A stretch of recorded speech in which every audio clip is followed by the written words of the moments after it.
Hello there, everybody in Facebook land. It's Eliza Bloom Robinson here on this beautiful sunny day. I'm kind of hidden out in the trees a little bit here in my backyard. I want to show you.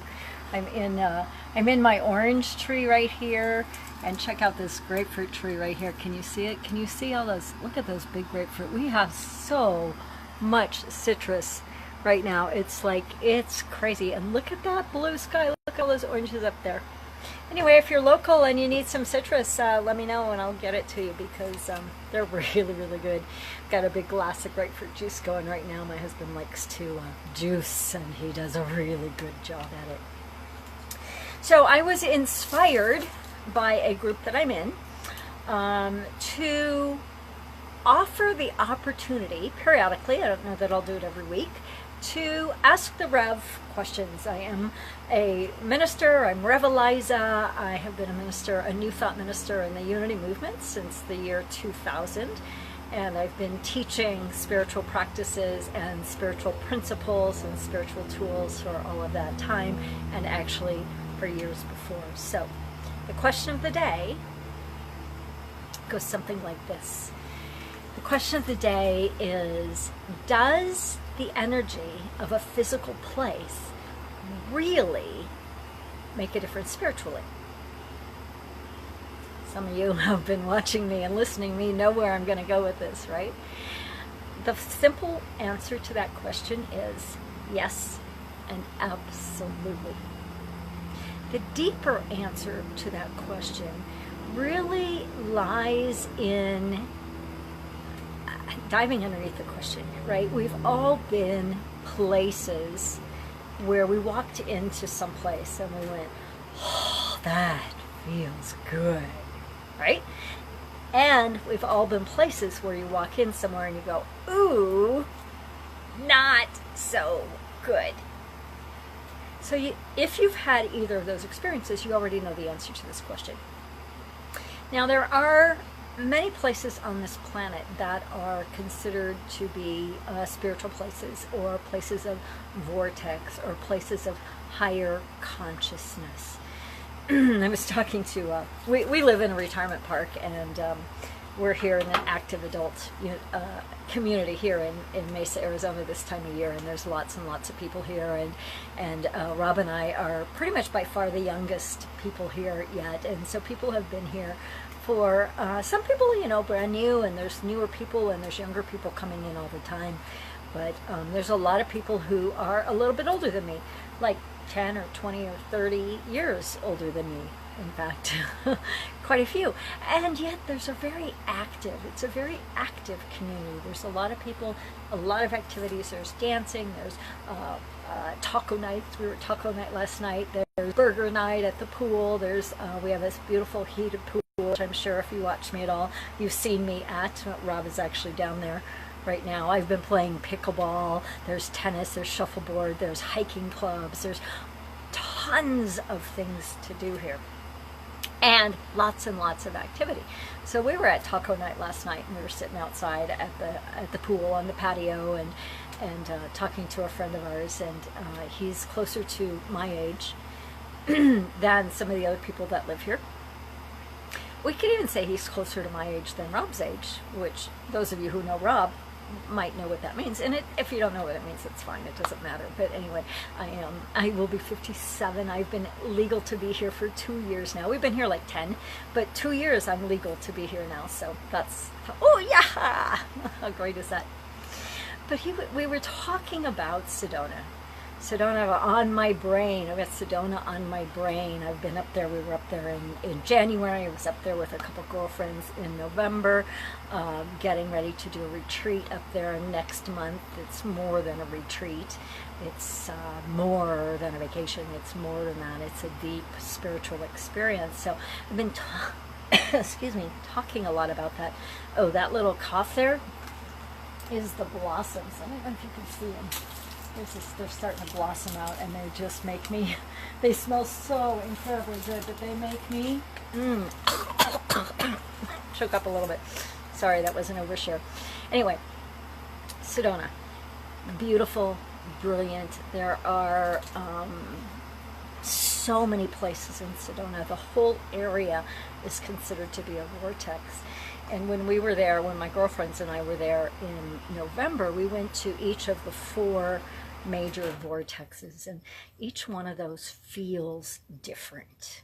The whole area, you can feel it. You can drive in off the 17 on that forgot the name of it, but that major main road in through the Oak Villages or Oak Creek Villages and into Sedona, and you come around that one corner and you see that brilliant red rock. And then you come around a few more corners and you see Bell Rock, one of my most favorite places. And then you go a little further and you come into the town. So the 4 vortexes there are Bell Rock, Cathedral Rock, Kachina Woman, and what they call the Airport Vortex. So we went to each one of those, as well as the Stupa and some other places, really with the intention at that trip in November was just girlfriend time, downtime, relaxation time, being fed time. We went there to just feed our bodies and our minds and our hearts and our souls. And each one of those areas had a very different activational feeling to it. And I've talked about that before, and I'll talk about it again, but we're overall today. And then in January, when my husband and I went out there, we were at Angel Valley, which is where our retreat's going to be in next month in April. And Angel Valley is exquisite. It's a couple miles off the main road, so it's back. It's on a dirt road. Like, you have to go 2 miles on a dirt road, so it's like a long ways off. But you drop down into this valley. It's exquisite. Angel Valley itself is 42 acres. And they are underneath a ridge of red rock. So you can't see lots and lots of red rock there, but they're underneath a ridge of red rock. And Oak Creek, the river Oak Creek runs right through there. And they have spent the last, I don't know, 15, 20 years really developing, but not developing like commercially, but really developing spiritually the land and the sites. There are labyrinths, there are medicine wheels and angel wheels, there are chakra places, there are just beautiful, beautiful places. And Angel Valley has an energy all of its own. And my husband, who is a Unity minister, who has been a Unity minister, he was ordained, he went through, well, he went to school in 1985, so 30 plus years, 30, can't do the math, 30 plus years. He is deeply spiritual and deeply a heart-centered person. And when he retired a few years ago, he said, you know, I'm done with the personal development. It's like, yeah, I've been there, done that, I'm done. Meanwhile, I'm still going, right? I'm still moving. And we were out there on that land.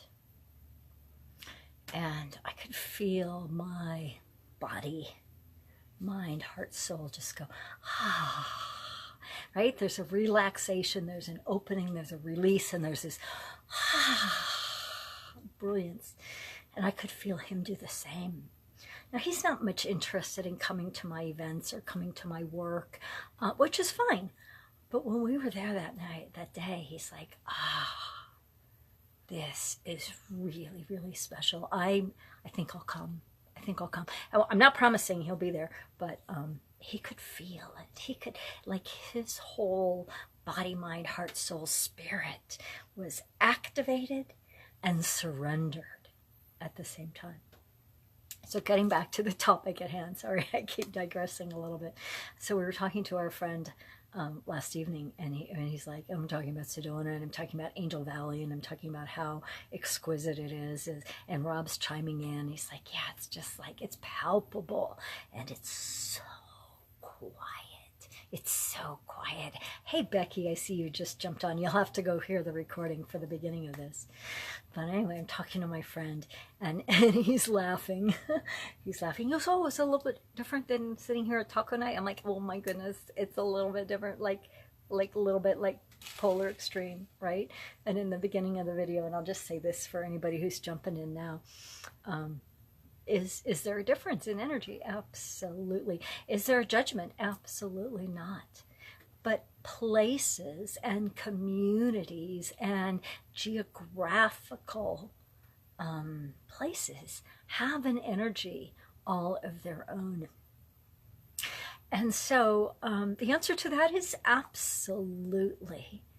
And the excuse me, other answer to that is, and you bring yourself, right? And you bring yourself. You bring your willingness to be open. You bring your willingness to experience. You bring your willingness to see the best and feel the best, no matter where you stand. I personally love spiritual pilgrimage. I personally love spiritual adventure. I have my whole life, ever since I was a teenager going to summer camp for the first time, however old I was. Younger than that, Girl Scout camp when I was, little. Anyway, so for me to go away into a sacred container, into a place on the planet that has a spiritual energy is so rich. And I don't have to go away to find my spiritual connection. So both are true. Both are true. So when you bring yourself into a place that's known for its spiritual energy, you have like quantified it all over the place. All over the place. So I posted earlier about Sedona. I just posted a picture. I said, if you've been there, tell me what you loved about it. If you haven't been there, tell me why you want to go there. So we're going to continue that same conversation in this thread. So if you're watching, please post yes or no.